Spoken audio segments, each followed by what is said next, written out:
Well, hello, everybody. It is the Dennis and Andy Show, and we are back on a Wednesday, not like last week on that Thursday weird action.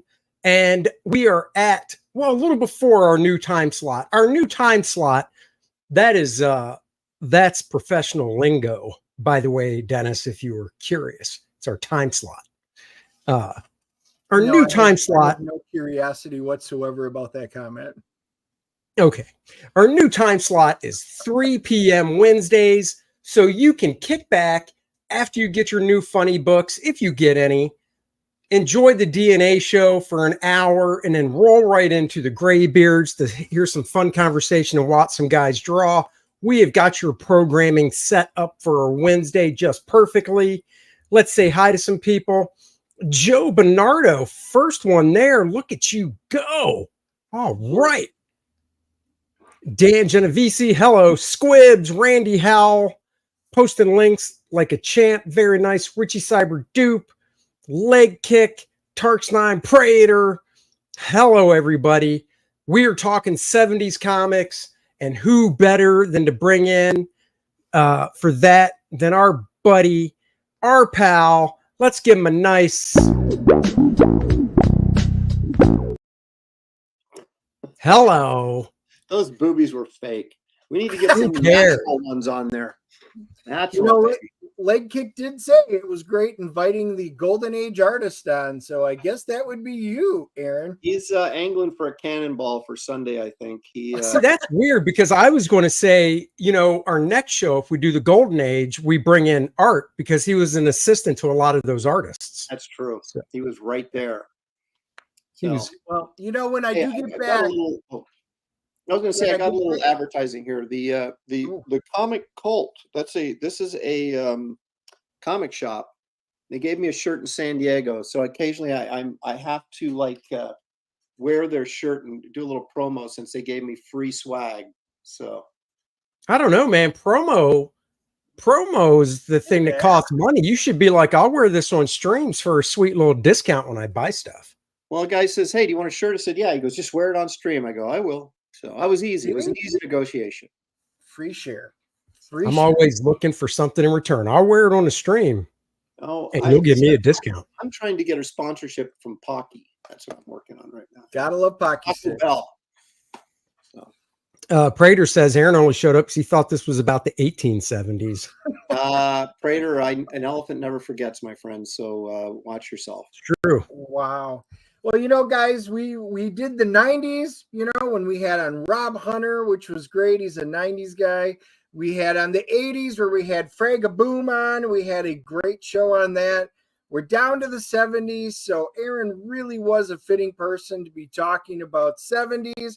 When I get back from Alaska, we will schedule something. We'll have to do the 60s and then maybe the Golden Age. Hadn't really thought that far back, but, we will go ahead and do that. Well, the funny thing is when I think of the 60s, I think Graham would be good for that because he's all about the early Hulk's fantastic, the birth of the Marvel age and stuff. So, well, anything pre-1980, I consider myself an expert in. So, all right. Well, we'll take it around the horn. I am going to go first. One of the things I think of when I think 70s, and I didn't pull. So Dennis and I did talk a little beforehand. I pulled more collection type stuff instead of single issues. He pulled single issues. Aaron, we're excited to see what you did. But 70s for me, little Jim Starlin coming of age, Captain Marvel, baby. Wait a minute. Isn't that a riff on the graphic novel that was from the early 80s, that Death of Captain Marvel there? Well, this is all the issues that lead up to it. Okay. All right. Yeah. It does have that in it. So I'm not really talking about, honestly, I'm not really talking about the death, even though that's the title of this thing. Mm-hmm. I don't have the collection that collects just the Captain Marvel without the death of, but this has every issue leading up to it. And those were all in the 70s. So I'm specifically talking about Captain Marvel. Jim Starlin's run starting on issue 25, I believe, of Captain Marvel. Yep. Might have been 25 or 24. 25 he battled the Thing. I think that's his first issue. I think 24 still had that string of Gil Kane covers. That was the last Gil Kane cover. So 25 was the Hulk, and then or pardon me, the Thing. Okay, hang on a second. 25 was the Hulk, 26 was the Thing, and 27 was the Super Skrull. I've got the whole run. I should know. Go ahead, check. You got it right in front of you. No, that book doesn't. I'm just doing it the easy way. I'm just Googling. Yeah, 24. 26 was the Thing, and that's where Thanos first appeared on the cover. Yeah, 26 was the Thing. Yep. 25 was the Hulk, right? So maybe 26 was the first Starlin. Somebody look this up. I'm looking. No, 25. I think 25 was. Because 24 was not a Starlin cover, and I don't think his first issue. What's the cover for 25? 25, it's the Hulk. Thank you. That's what he said. Thank you. Yeah. Well, I wasn't disagreeing with him. I was just looking because I thought it was 24. That's why I'm here to help you guys, to learn, to understand. Oh, I get it. But no, Jim Starlin to me really, I mean, before Captain Marvel, yeah, he did Warlock, right? That was before Captain Marvel, wasn't it? Nope. So it was that. Okay, so then I actually was right I should have stuck with my gut, because my gut was that's where Jim really blew up and blossomed, I think, is with Captain Marvel. I mean, it wasn't his first Marvel work. It was his first notable Marvel work, though. That's what I'm talking about. Yeah.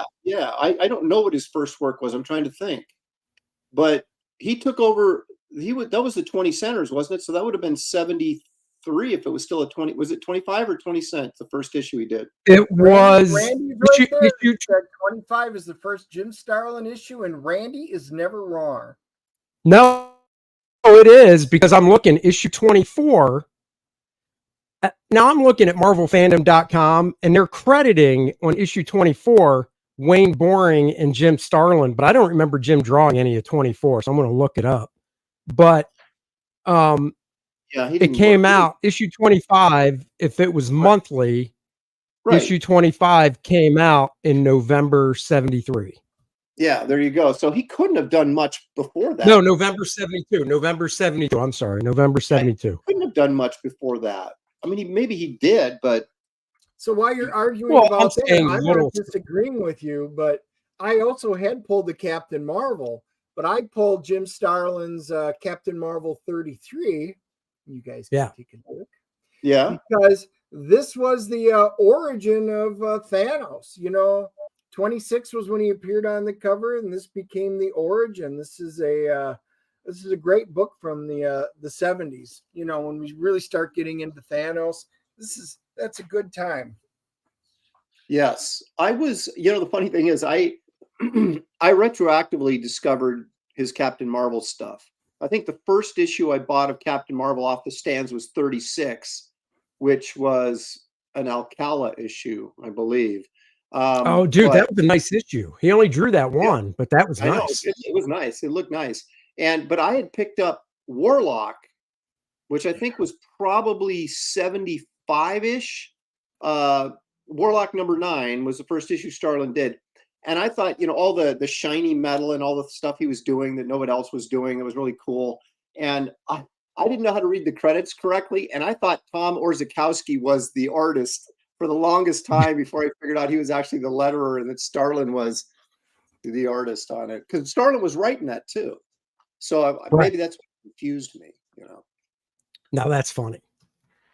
But that is one of the things. I mean, that was probably the first book in the 70s. And, I started buying comics. We talked about it before in the 80s. But when I started going back with back issues and stuff, Captain Marvel is probably the first main 70s book I started collecting, as a kid when I was doing back issues and stuff. And you've now finished. And I've got the whole run now. So I'm sorry.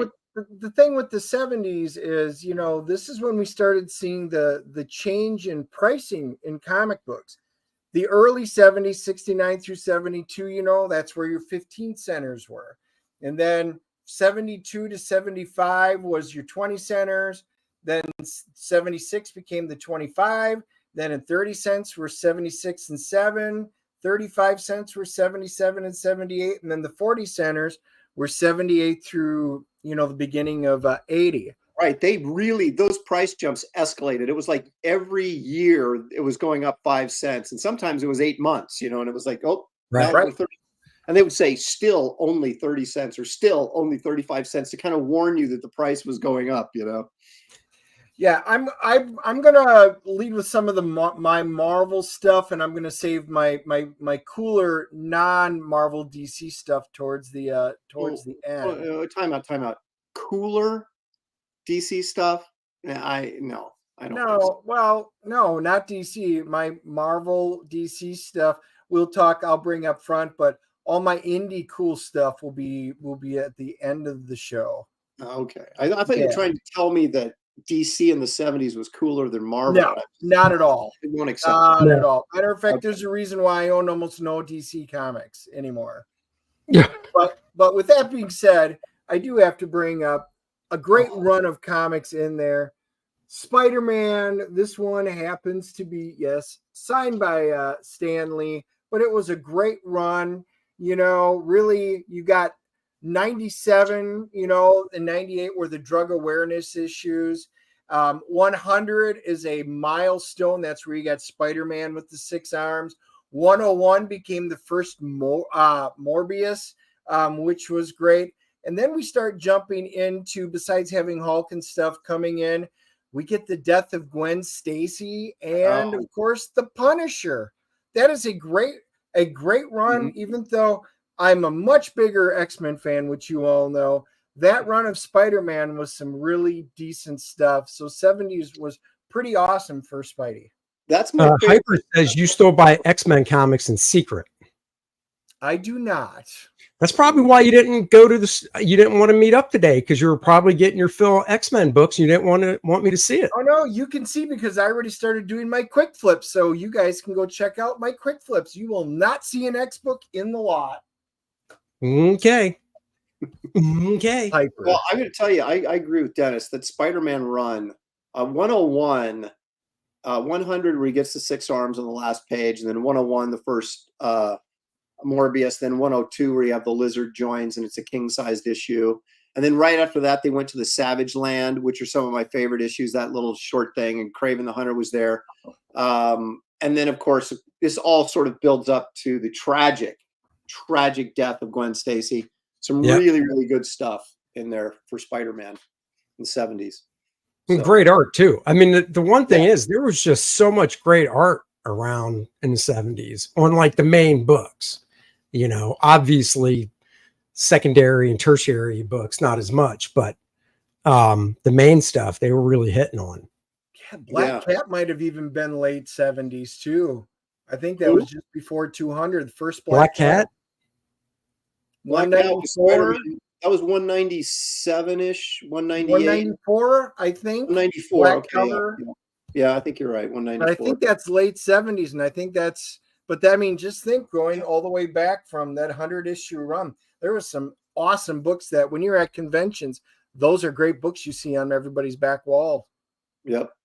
There was a lot of stuff hitting. And unfortunately, I didn't jump on Spider-Man. The first issue I picked up off the rack was 138. So everything past or before that, I was having to go like to old bookstores, that had like used comics and try and dig up these issues. And unfortunately, a lot of those ones, like the really expensive ones, like the Punisher first appearance, I got a copy, but it had writing all over the cover. But I just grabbed it because it filled the gap, And it's funny when Aaron says there was writing all over the cover, it was actually Stan Lee's signature, and he was like, you ruined it.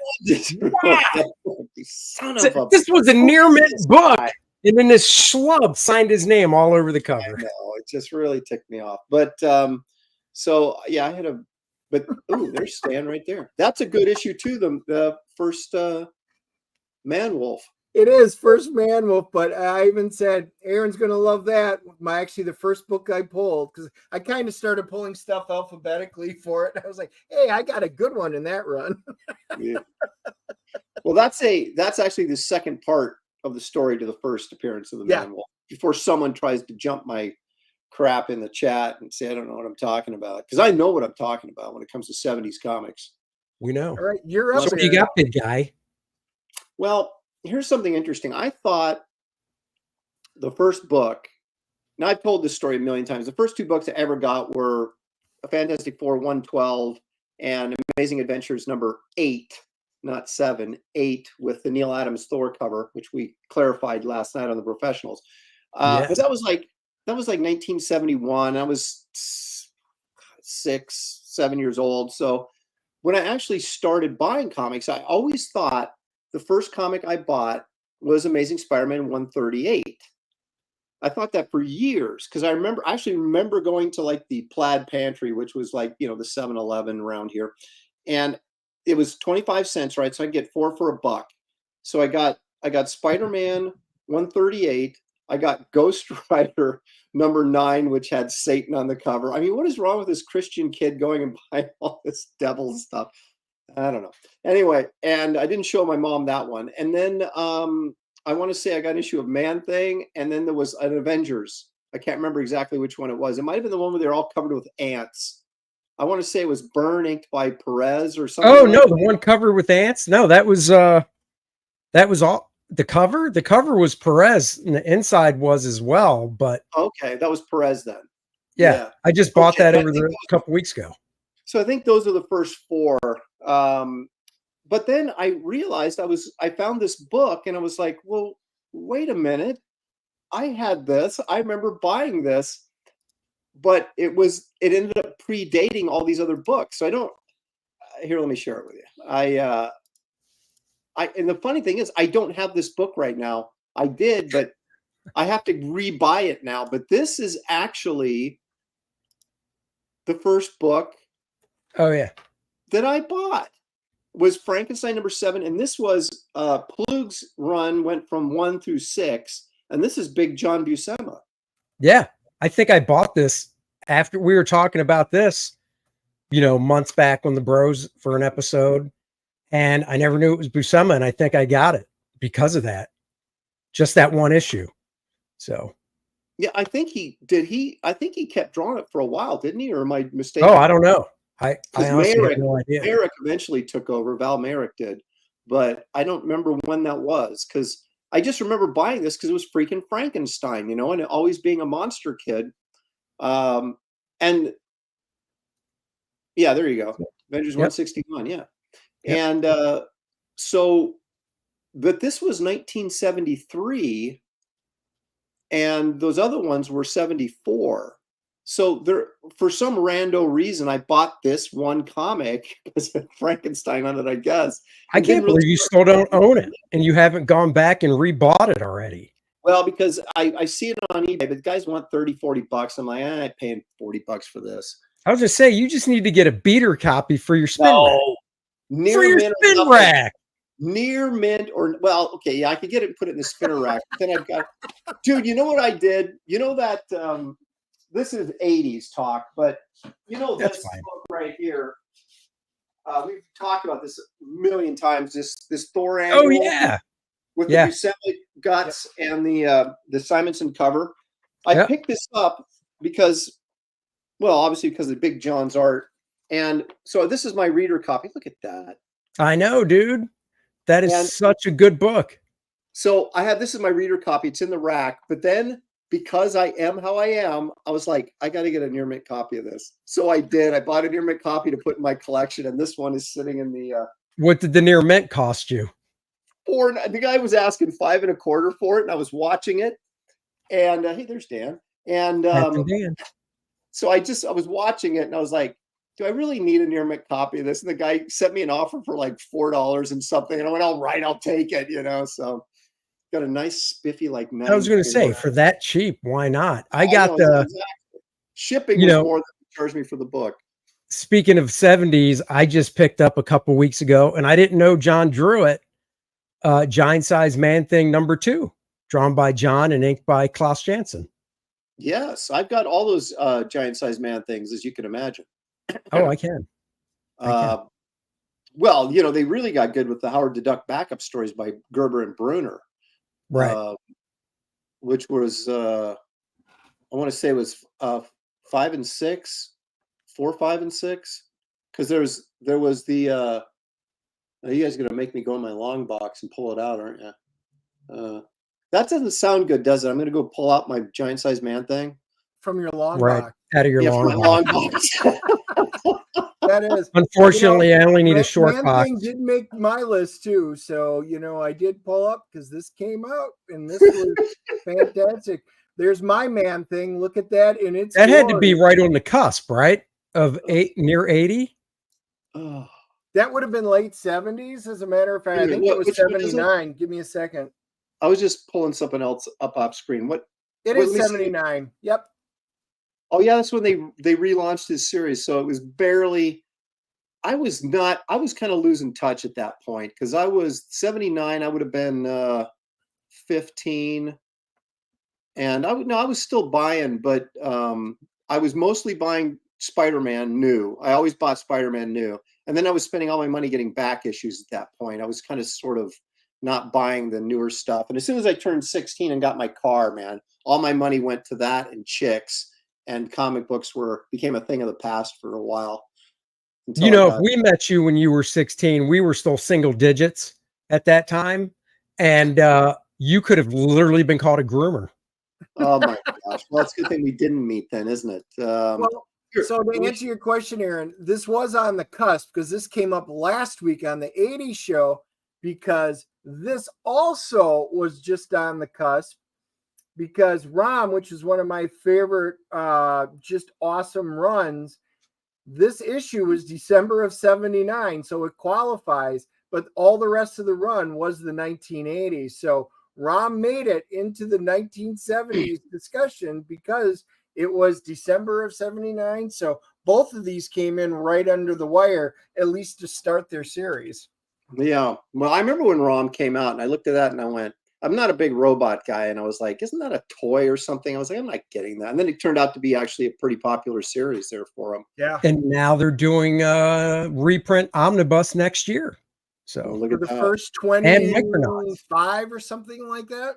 Well, no, I think they already announced the second one, omnibus 2, but they're doing 2 and they're doing the Micronauts omnibus next year as well, collecting the whole 1 through 29 of the first volume. So, but I almost picked up that man thing number 1 just because I was like, it was at that shop I was telling you about right in South Carolina. It was a pretty nice looking copy for $15. So, it's a book I wouldn't mind having. And then just puts it back down. So we understand. I've got one more I want to share here. Yeah, I got it. This is another. Iron Man was. Iron Man didn't have great villains. I did kind of like Dr. Spectrum, that funky outfit. But the one thing about an Iron Man book, and this is probably true of a lot of Marvel stuff in the 70s. This, of course, is Gil Kane. And the heroes were always getting killed on the cover, and you're just like, I've got to pick this up. How is Iron Man going to get out of this? It's just genius marketing, And so this was one that really struck me. And I don't remember buying it. I mean, I don't remember the actual circumstances of me pick, but I did have it. So these were the two that Frankenstein and this were actually, when I started reading comics regularly, those were the first 2 purchases. And I do have this. I do have a nice near mint copy. Is that who's the inside? Is it still Tuska? Yeah. See, I like this cover because it would fit in today's world because Dr. Spectrum's like, you will now become a woman. Yeah.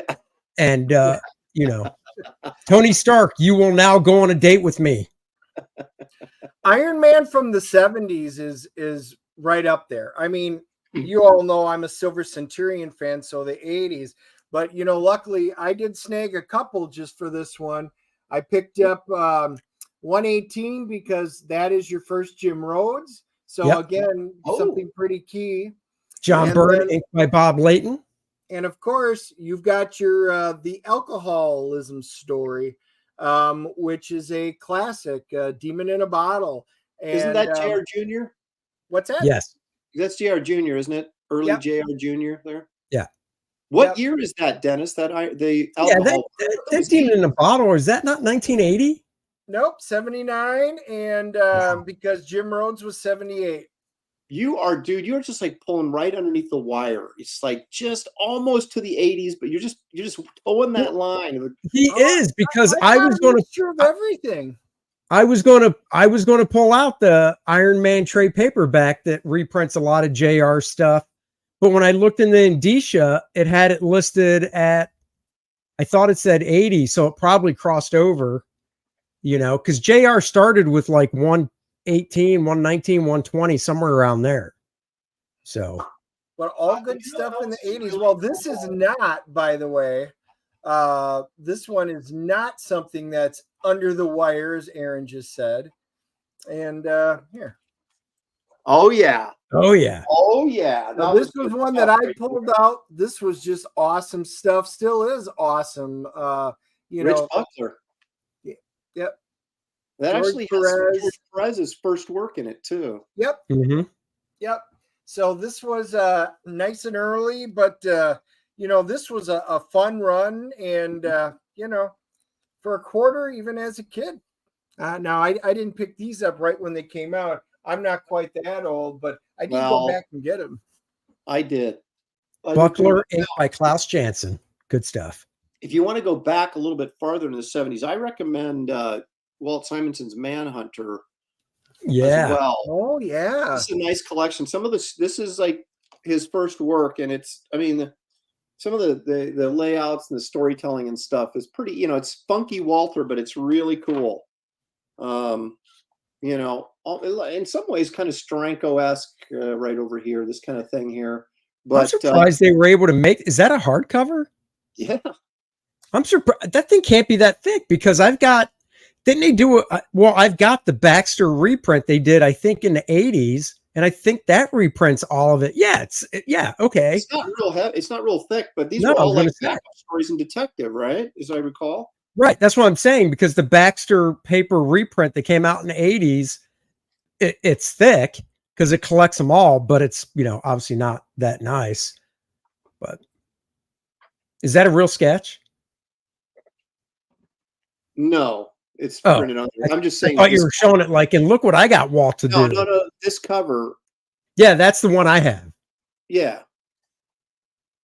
But they reprinted that like in a miniseries, didn't they? It's not just one book. Maybe. And they also didn't they do one that was like gold? I thought. Possible. I don't know. I'd have to go back and look. But this is like early Simonson stuff, but it's still like super cool. AJ says that they did several printings of that book in collected form. It also has Tales of the Batman, Archie Goodwin. Okay. There you go. Dropping knowledge. Cool. Well, so I'll have to look around here, or are we just like throwing stuff out? What's the format? I'll pop something up again. I think it's safe to say the 70s one. Correct me if I'm wrong, but it was the birth of the treasuries. Now I know that's not the first one, but there. Yes. I specifically pulled no treasuries because I knew you were going to bring them. Yeah. And I've got a ton, but I just pulled out because this was the first team up with the companies, wasn't it? Yes. Yes. Yeah. Because the Teen Titans X-Men thing was after that. That was 80. That was 1980, I think, wasn't it? Yes, it was 80. So we can't talk about it. It doesn't fit into this. No, doesn't exist. That was last week. Yeah. But yeah, I mean, the 70s, without the 70s, we wouldn't have these bad boys, and especially this one. The story might be blah, but the art is just awesome. Incredible. So, and that Superman Spider-Man thing has Ross Andrew, but inked by Giordano, and Neil Adams assists in it and stuff. And I thought it was the best looking stuff that I'd ever seen that he did. Ross Andrew did, and I realized that Neil Adams drew a bunch of it. I mean, the story goes that Neil pretty much kept the outlines, but redid like all the inside stuff. Look at that. That outline is total Ross Andrew, the silhouette, but the inside is total Neil. Well, you can find that all throughout the book. You know, it's like, oh no, I know. That's Ross Andrew pose, but it looks like Neil Adams drew it as a Ross. And the Yeah, that's my point. He did it to all the Supermans, and then I heard that John Romita Sr. went over Peter Parker faces, not bodies, but just faces, I guess. Yeah, some of it you can tell. Some of it, you know, there's some Ross Andrewisms still in there. It's not like they just totally buried it. Oh yeah. But those double page spreads, though, in that book are unbelievable. The one where Superman is flying in and the giant robots in the background. It's like near the beginning there. Oh, There's I'm getting so there. many great treasury editions. There just is. I'm missing a few, so there's a few that I don't have a complete collection. Well, so here's a great example of something. So it's right there. So on one of my on a live stream I did, I can't remember when it was, a couple weeks ago, I was talking about, I picked up a newer issue of Superman, or it was a Superman story, and there's a 2-page spread of Metropolis, right? Mm-hmm. And there's like maybe some inset panels down the side. They don't count. So there's a big 2-page spread of Metropolis, and the dude draws Superman on the spread. I'm not kidding, like tiny. So not only is it a long shot of the city of Metropolis from above, but he draws Superman barely taking up any real estate. And my whole complaint was that would never fly in the 70s and 80s, and definitely not the 90s, because it's like, as an artist, do I want to spend 2 days drawing Metropolis, or do I want to do a kick-ass figure of Superman? Exactly. With because that pushes the depth more as well. You know? I don't understand some of the storytelling choices that are being made these days, but hey. So side tangent. That's why we're in the 70s. That's why we're in the 70s, because they made good choices back then. You know, since we're talking non-comic book size, I guess I'll kind of switch a little bit and just show a few of the things. Like, so Curtis, Charlton, you know, Vampire Tales, you know, these are great magazines. This was a great one. This is when Planet of the Apes came out, and their magazine size, which was great. Some of my other favorites, Space 1999. I mean, oh gosh, that is just awesome stuff. All 70s stuff, and of course, I've got that one, baby. Man. Of course you do. Of course. I still have to get that one because it's Neil. He only did issue 1, right? Yeah. Yeah. He didn't do both of them. Nope. No, there was only 2 issues? Yeah. No, wait a minute. Of the magazine. I want to say, did he do issue 1 or did he do issue 2? Let me look. I can look it up. I've got the Aaron Lopresti price guide right here. Look at that. Oh, look at that cover. Yeah. So yeah, at this time, $6 Million Man came out, and I've got the comic books as well. But you know, since we were just talking about something that's a different size and everything like that, there is that. And then at the same time, might as well show this while Aaron's looking it up. Look at that, Bionic Woman. Oh yeah, baby. Signed by Lindsay Wagner herself. She is awesome. Okay. You know, at Dragon Con this past weekend, Dennis, our buddy Ernie got a picture with Lindsay Wagner. I know. Really? I saw that. And because she does not do many conventions, so that was exciting. Okay, you were right, Andy. Neil Adams did the cover and art for issue number 1 and just did the cover for number 2. And then he's credited with partial inks in issue 3.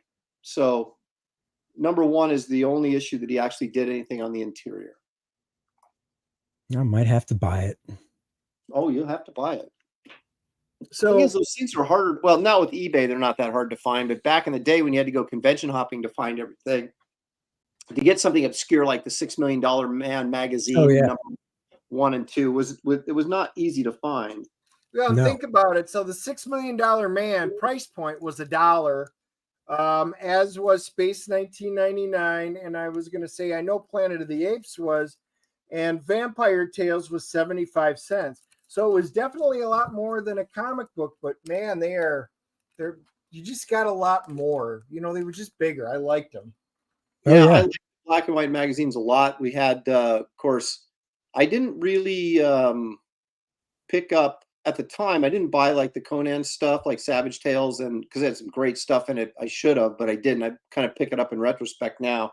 But this is where I discovered, of course, Creepy Eerie magazine with all these great Wrightson stories in them.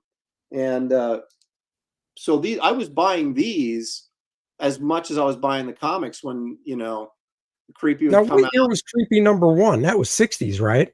Yeah, that was like 60. Okay, because I have Creepy #1. I thought it was 60, so. You mean this right here? Oh, yeah, I got it right back there. Yep. Collector's edition, it says so right on the cover. I know. 35 cents, man, for this big old thing. Nice Jack Davis cover. Frazetta on the inside. Dude, the inside of that is just all fantastic artists. Yeah, it's incredible. The other thing we're talking about magazines. I talk about this all the time in my streams, but if you want to get Wrightson's last great story, it's right here. It's Captain Stern story in Heavy Metal, June 1980, with a weirdo Geiger cover. Of course, the guy who designed. So wait, how many issues was Captain Stern in Heavy Metal then? Just this one. Oh, there's just one story in here. So wait, how many pages was it then? Because I've got that Captain Stern reprint that's foreign, so I can't actually read it, but it's not that thick either. Well, he did a series in the late 80s, early 90s of Captain Stern too. I don't know if that has anything in there, but this was it was like 8 or 10 pages. Somebody had it up for auction, the entire story at San Diego. It wasn't Heritage, it was another auction house. They had all this Wrightson stuff. I think it was mostly Darabont's stuff when he auctioned off his collection, his Wrightson collection. And they had the whole freaking story. And of course it's hand painted, right, with watercolor.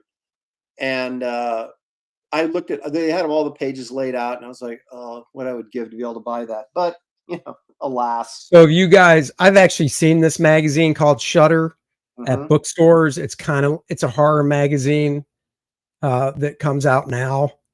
It's not bad. I mean, it's a black and white magazine. It's an anthology type magazine like Creepy back in the day. It's not horrible. I haven't really bought it because, story wise, the art really has to hook me to buy that stuff. Yeah. Well, Aaron, since you showed that, go ahead. Yeah, Cole and the Barbarians. It was only a 3-issue magazine, but it was great because it had a Red Sonja story by Chaikin in it. There was Alan Lee Weiss did Solomon Kane. And, I can't remember who actually did the Cole story. I don't think it was Severin, but so anyway, it was great. So you had 3 full-length sagas from the creator of Conan right here in Cole and the Barbarians. And also, let me throw this out here. Legions of Monsters. This is a one-shot from Marvel, right? So you had and this is actually pretty valuable. I don't know why these monster team-up books seems to have greater value, but this was another really cool magazine from back. Who did the guts to that one? Because I remember seeing that Legion of Monsters. So. Dude, I have not opened this thing up in so long. I couldn't even tell you. Let me see. I'll crack it open. Let's see. There you go. Love to hear that. I'll carefully fold the tape over as not to get it stuck on the cover. Because I would you should probably wear gloves. Yeah. I only do that for look at there's a nice little Pablo Marcos Frankenstein IFC. Oh yeah. Remember Pablo? Oh yeah. Okay, so we got the Pablo Marcos Squibs is it's a Neil Adams cover. Squibs it's Neil Adams cover, absolutely it is. They didn't Val Merrick Frankenstein story. And The Manphibian by Dave Cockrum and Sam Granger. Written by Comicsgate friendly Tony Isabella. Oh yeah, he is. Ralph Reese is in here doing a weird story with some pinhead dude from the circus. And Gray Morrow looks like. Oh, nice. Gray Morrow did the vampire story, it looks like. Yep. Was it? Wait a minute. Let me double check that and make sure I'm just doing this by looks, and I'm like, is that Gray Morrow? That's got to be Gray Morrow. Oh, God, that might be Krusty Bunkers over somebody. Where's the credits? It's not in the table of contents? No, you have to go to this. Oh, here we go. Here we go. Dracula adapted. Roy Thomas, Dick Giordano did the art. Oh, that's cool. Yeah, so it looks kind of Neil Adamsy and kind of has a little Gray Morrow to it, but yeah, that was a cool book. I love the cover, of course, the Neil Adams cover. At that point, oh yeah, you don't even care what's on the inside. This, of course, since we're going through magazines, this is my favorite. This is Buscema, inked by Nebres. That's that Weird World stuff. Oh, okay. And it was hand painted. The original pages were hand painted by Peter Ledger. They made a really big deal out of this. I've got one of the original pages up there on my wall. Who published that? Is that Marvel? Marvel. It is, okay. It just didn't look like typical Marvel trade dress, even for then. Look at that cool Neil Adams Man-Thing cover right there for Monsters Unleashed. Is that the first appearance of the Man-Thing? Because it was in a magazine, wasn't it? The first appearance was in Savage Tales #1. Was that Gray Morrow or was that Neil? It's Gray Morrow. Oh, that's right. Savage Tales. Yep. Yeah, right there. So Man-Thing's. This is the first appearance of Man-Thing right here by Gray Morrow. Yep. Yeah, and that's a John Buscema painted cover. Yes, it is. You are absolutely right. It is. The cover to #2 actually is better. I really like that one a lot. That's also Johnny Buscema. Yeah. I think I own that one. This is cool. But anyway, yeah, the early Savage Tales were really, really cool. I want to get but I think once again that just shows another mark on the 70s is the amount of magazines that were coming out. Because when the 80s came around, it really dwindled down to like, Savage Sword of Conan and what else? I'm sure there were others, but not nearly as much. Marvel had theirs, and there were a few, but this one I wanted to show because I haven't seen Aaron. So, Aaron, I was able to pick this one up, and Heavy Metal #1. Is that #1? Seriously? It is #1. I have never seen it at a show before. Literally, I've never seen it in a collection that I've appraised. I've never held one in my hands, and this one is close to mint as I've seen. And it's got one little mark right here, and it's hard to see. This was a great pickup. How much that set you back? Do we talk money on this show? Yeah, we did. It was what, $250? Yeah, I was gonna say it was a little under 3, right? Yeah, it was just under 3, I think. That's not horrible. No, I mean, especially being the fact that, this one had not only, I mean, it's an iconic, really first, issue. Jean-Michel Nicolet doing the cover, but it even had prose in there, excerpts from one of my favorites, which was the Sword of Shannara. Terry Brooks had done that, and they actually had some of that in there. They had just so many great stories. I wasn't a huge heavy metal guy where I got it every month, but I did get one here and there. But man, I have never seen that. And for me, that really does encapsulate the 1970s feel. Yeah, you're right. And the fact that he's going on vacation next week, but he's going to let me borrow that to read while he's gone is just awesome. I know. I think it is. Now, here's something. Talk about the 70s weirdness. Okay, now check this out. There are only 400 copies of this exist. No way. Really? 400 copies. It's a I love the Frankenstein cover on here, but it's actually a movie magazine. It's not. This is by Warren, right? So Creepy and Eerie Guys. It's not stories. It's like one of those movie magazines, like Famous Monsters of Filmland, those type of things. And it was a test. They just wanted to test the market on it. They only printed up 400 copies of this, and then it just died on the vine, I guess. But so, I mean, is that thing super expensive or? No, because it's not a comic book. Because it's a movie magazine, it is expensive. It's a few $100s. You know, might be $300-400, but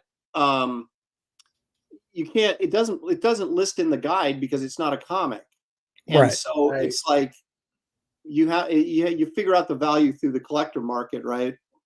But it is pretty amazing. There's only 400 of these, and I got one. So it is cool. I just tripped across it, frankly, at a show. And I knew the dealer who had it. And he goes, "You ever seen one of these?" And I'm like, "No, what is this?" And he, gave me the story. And I ended up trading art for it, I think. But so that came out. What Cool. what era of the 70s did that come out? I'm going to say 74, but I'll check right now. Well, because the question I was going to ask is, since it's about movies, what movies are they talking about? I'm curious. Because it's not like there's a Frankenstein movie in 74. No. It's all there's a thing on the Outer Limits, special effects for Star Wars and Close Encounters, and so it was 70. Let's see here. Well, that's got to be old stuff. It's not talking about current stuff, right. But I mean, that's got to be after 77 if it's talking about Star Wars special effects, right? Yeah. Where's the freaking date in here?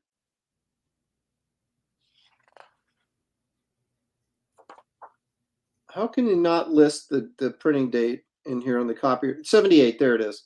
Oh, okay. So 78, and Star Wars robots, creatures of the deep, and frightening photos of two hideous horrors from the Italian epics, The Embalmer and the Vampire and the Ballerina.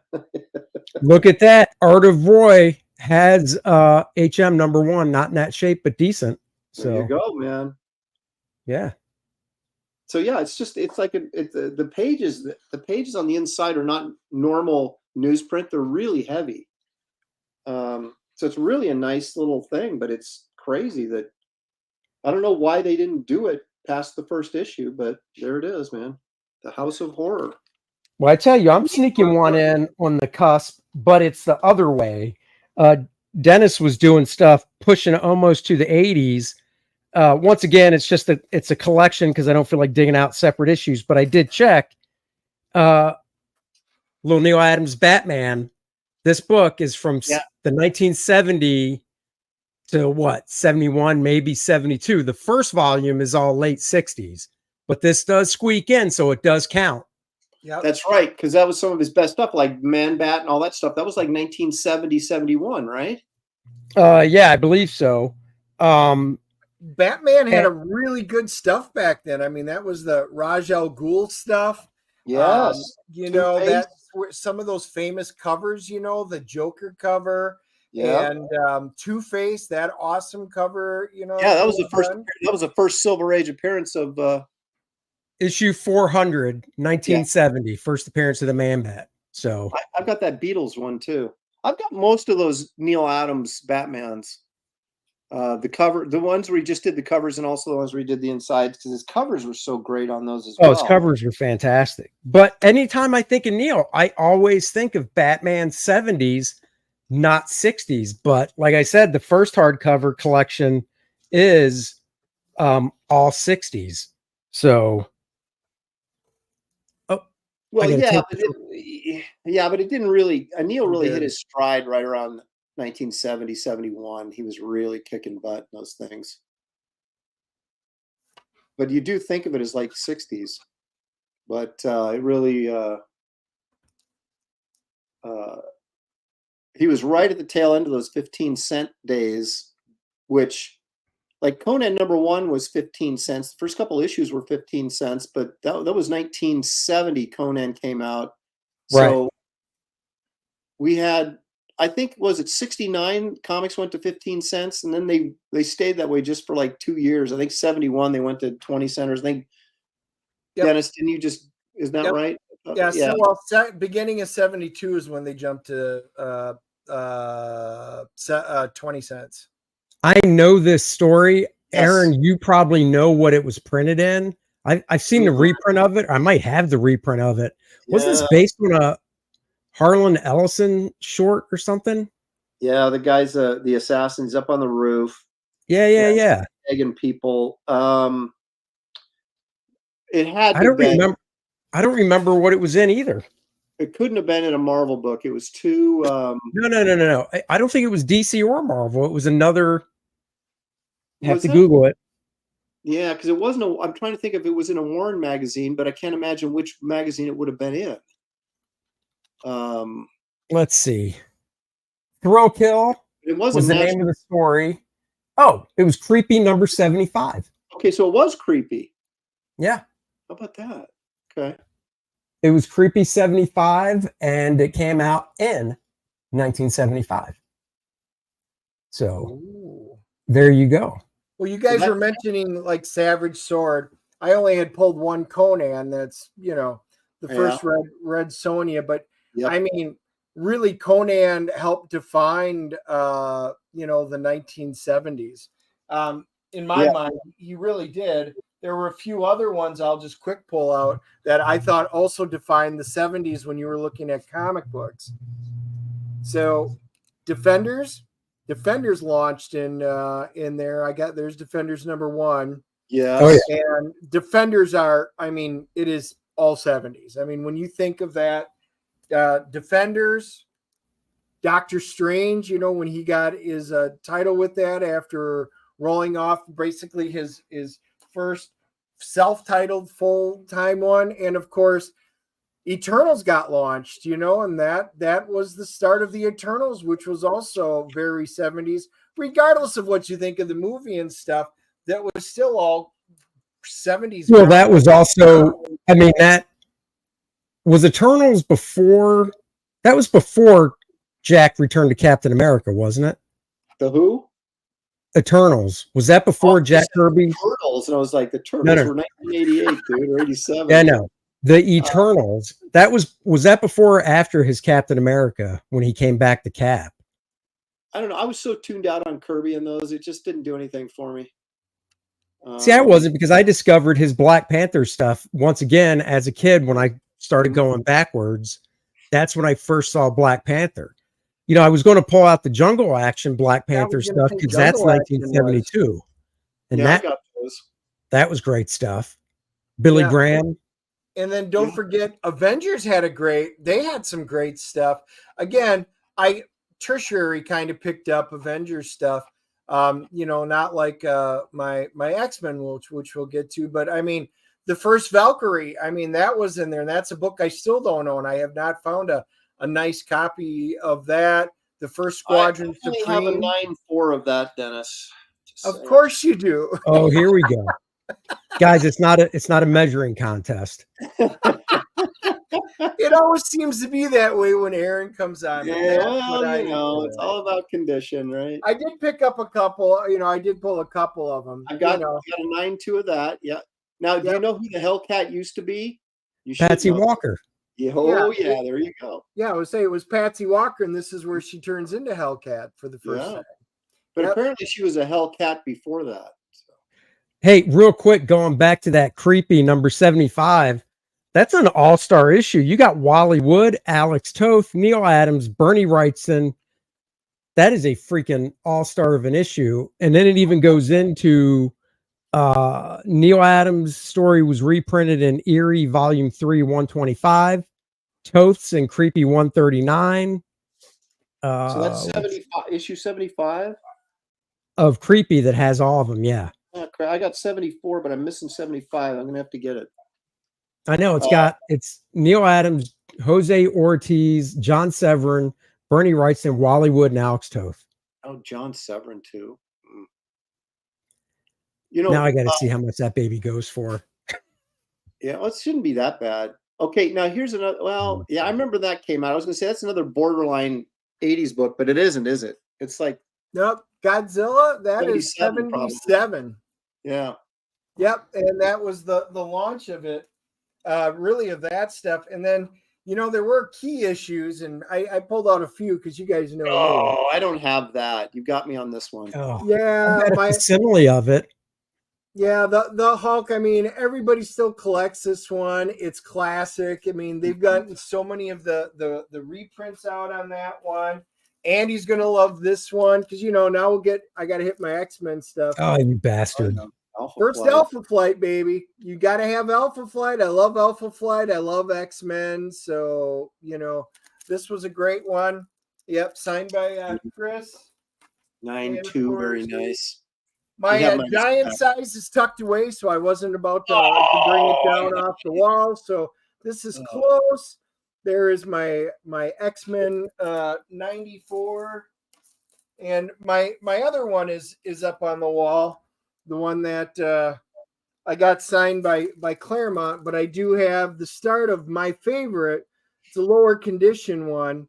This one is signed by Stan Lee, but there's my favorite character when she rises out. Oh, this is for me, guys. This is the best of the best. Not to mention, Iron Fist was very 70s, and it had a very nice X-Men crossover. And Nova. Oh, Nova, also super 70s. yep. Omega the Unknown. Andy, I know we got to wrap this up pretty quick, but I want to give DC just a little bit of love here. If you want to share that. Oh, yeah. Oh, the Spectre. The Spectre series, and the only thing I ever bought from DC off the stands was something that had the Spectre on it or Deadman. And this great Jim Aparo artwork.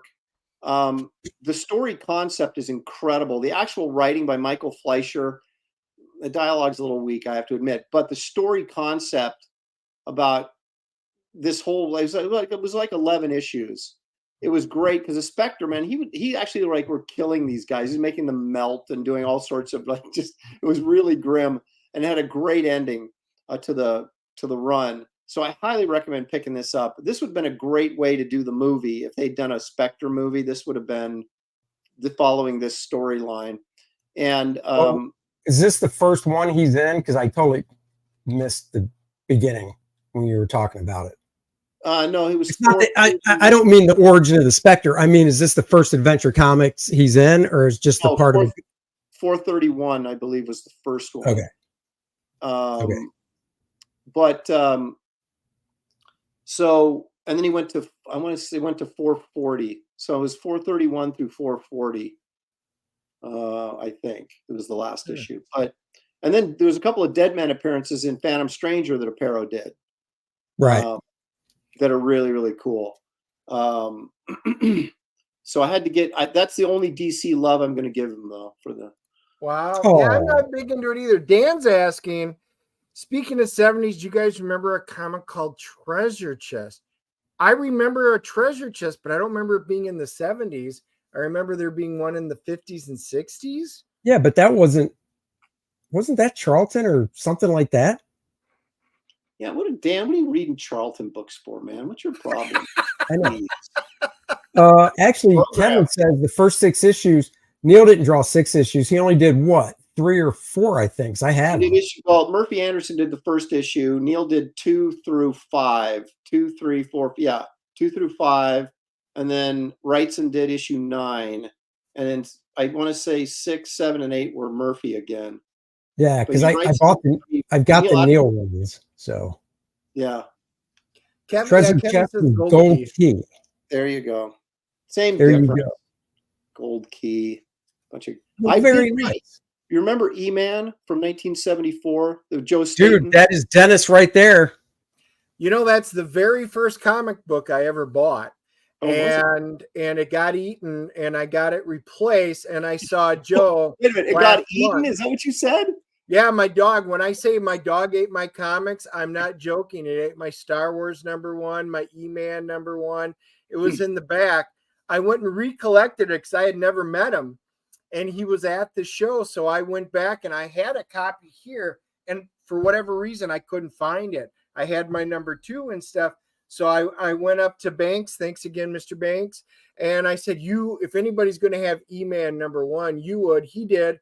I bought a high grade copy of 1 and 3, and because I needed it, and I got Joe to sign it, and I told him the story how he is the reason. E-Man is the reason why I collected X-Men. That's what got me into comic books. Really? Yes. Mike Grell's Warlord. Yeah, Warlord was good. Yes. I didn't get it regularly, but I bought him here and there because I liked Grell's art and stuff. That was part of that. Remember that DC had that first issue special series? Yeah. That's where Warlord first appeared. Yeah, first issue special. Yeah. And also, I think the very first, it was issue #5. I take it back. That had Kirby's Manhunter. It wasn't the same Manhunter as Simonson did. It was a different dude. But it was like during that when Kirby was doing the DC stuff, that was kind of cool. Yeah, well, Kirby's Manhunter, isn't that the one that they eventually turned into the Manhunters that would go against the Green Lanterns and stuff? Yes. Or no? Yeah. Yeah, that's what I thought. Because Kirby also did oh my God, Atlas. First issue special with Atlas by Kirby. That's something we need to hit on real quick is Atlas Comics, which were Martin Goodman, after he, I guess, lost Marvel or sold Marvel or whatever. As the story goes, his son was supposed to take over Marvel and it didn't happen. So he got pissed off. And then he started Atlas or Seaboard Publications, where you had things like The Brute and Scorpion. And, you know, he had some guys working for him, like Chaykin did some work for him. And dude, Iron Jaw. Yeah, Iron Jaw with Neil Adams covers. But they didn't last very long before they were about 2 years. But I remember those coming out, and I bought some of those when they came out, and then they just kind of Planet of the Vampires, you know, crazy stuff like that. I got some of those. I liked them. Hey, Yeah, Dan? I've got all the Iron Jaws. Oh wait, there was one that would. Oh man, what is it? I have the one issue. Rich Buckler did an issue. Was it Death something? It was an Orange Monster thing, right? Maybe. I just know that Rich did one issue of something, and the art was cool, and I was like, I got to get that. So I picked up. There was some kind of lizard monster creature hero that was like in this. They had like a monster book. And I picked that up, but I can't remember the name of it either. But it was Buckler art. He might have done some other stuff for him too. Yeah, no, not Deathlock. No, Demon Hunter. That's Demon Hunter. Demon Hunter. Yep. Demon Hunter was cool. It was just one issue. Well, Aaron, I know you have to go prep for your the gray beard. I just wanted to say, Dan, I looked it up for you because I was curious. Treasure Chest was a very long-running show. I mean, comic. It ran from 1946 to 1972. So it was in the 70s. So that was a good one to bring up. Here, this will make you cry. Art of Roy had 5 copies of Hulk 181, 2 copies traded.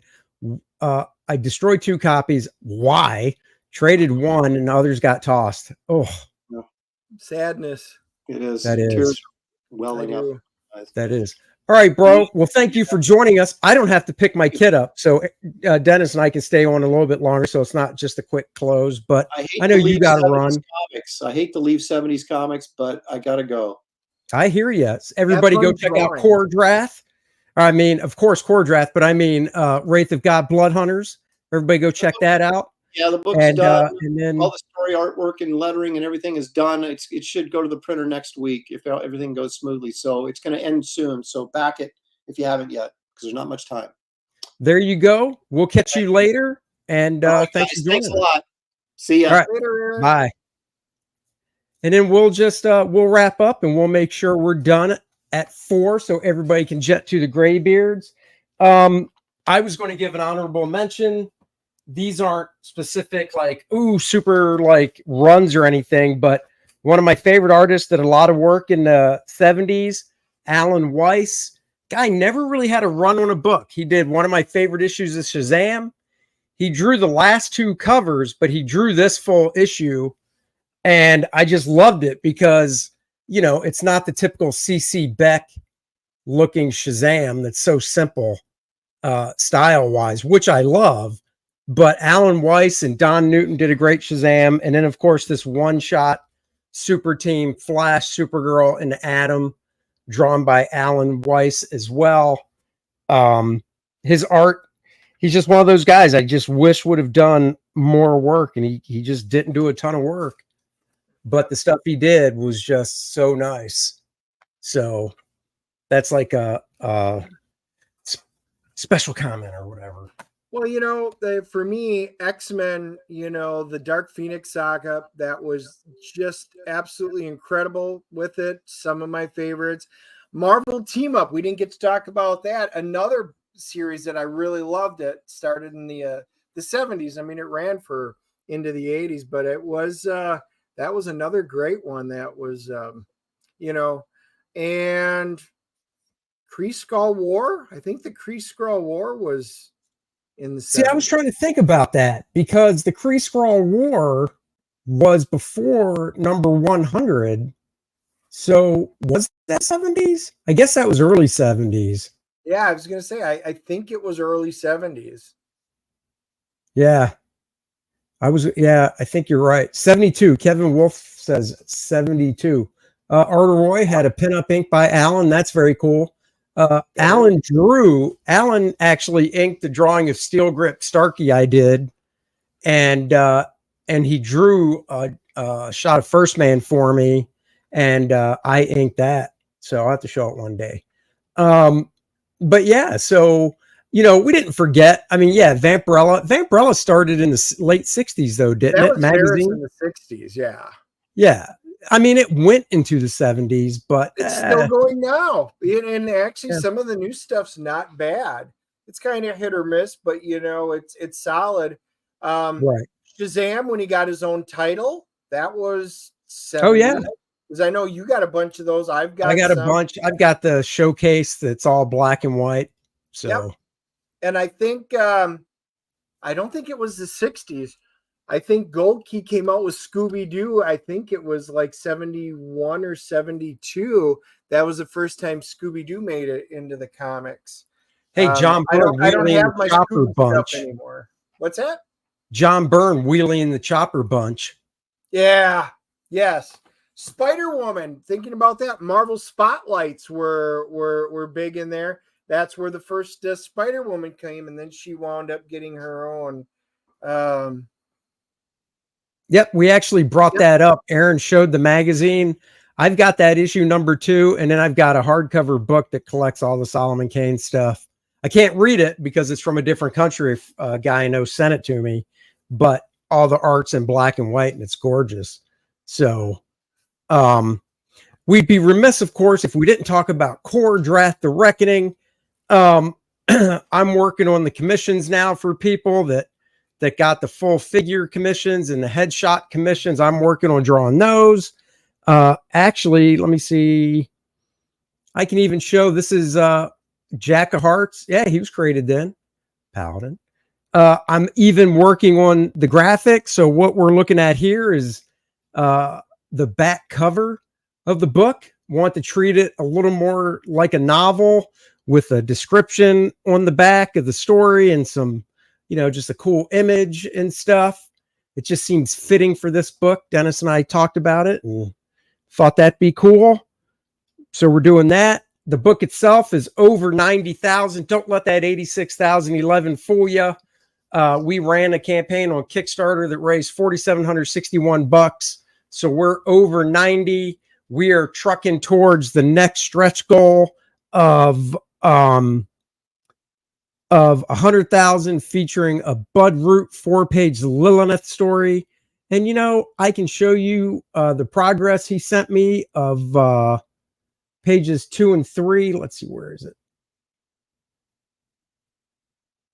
Oh, actually, this isn't the latest progress. I've shown this one before. Dan says, I'm flatting Bud Root's Lilith first page as I listen. Woo! Well, Dan, I should be getting this 2-3 spread hopefully later today. And then once I get the 2-3 spread, I'll be shooting it off to you. Then Bud will have 1 page left to draw. And guys, we got to hit the 100,000 to get it in there. Not being a stickler, but if for some reason we don't reach it, we will just have to put it on the back burner for volume 2 as a stretch goal. So if everybody wants that Bud Root 4-page story colored by the fantastic Dan Lawless, share the campaign. If you haven't been, if you haven't backed it yet, back it now. Because like I showed the back cover, I'm working on production stuff like the inside front cover, back cover, stuff like that. Are there letters on the page? Yes. Bud is doing lettering, and Bud is old school. So as you can see, he is lettering. All this lettering is right on the page, right on the artwork. The artist edition is 9 by 12 inches, and it clocks in at 96 pages. Oh yeah, I don't think I've said that. Putting stuff together now means we can finally get formal page counts for things. So the 9x12 black and white artist edition featuring all my original art scanned in full color, so you can see the gradation and ink and all that stuff, is 96 pages. On the campaign, it shows at 88, but it is actually going to be 96 page hardcover, really nice oversized format. So if you haven't backed that, go get that because it's at $65. And when the campaign ends, that book will be available for 80. So that one actually goes up in price because it's a big book. And I want you backers to be able to get it at a discount before it goes out everywhere. So check that stuff. And, thank you guys again for backing. So I should actually update this. I think I will when we're done to make it 9x12, 96 pages. So, I miss one page lettering too, but what do you want to do? What do you want to do? No movie review this week because Dennis is selfishly taking a vacation, never thinking about putting the show first, always about his own whims. Oh, look at me. I'm going on a cruise. Yeah. You know what, guys? If I could, I am on a cruise. I'm not even taking internet. So I am literally removed for about 10 days from society. So you know what? Otherwise, I would even live stream from the cruise or from the glacier. I'm heading to Alaska.